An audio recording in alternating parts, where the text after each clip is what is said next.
Michael Jackson.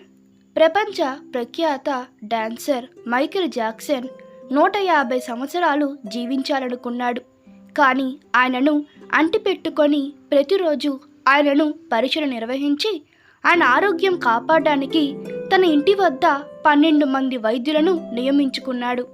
మరో 15 మంది ట్రైనర్లు ఆయన దేహదారుణ్యాన్ని కాపాడేందుకు నియమించబడ్డారు.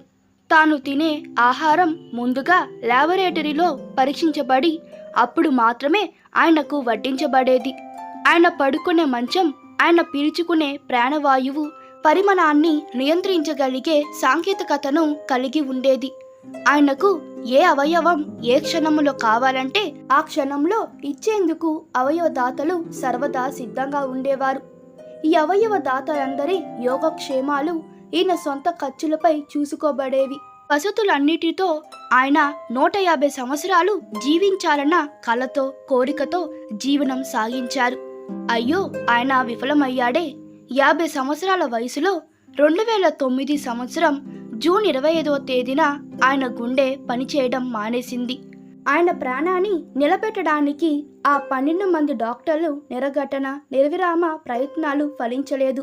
2.5 మిలియన్ మంది ప్రత్యక్షంగా తన అంతిమ యాత్రలో పాల్గొన్న చరిత్ర ఇప్పటిదాకా ప్రపంచంలో ఒక జాక్సన్ మాత్రమే దక్కించుకోగలిగాడు.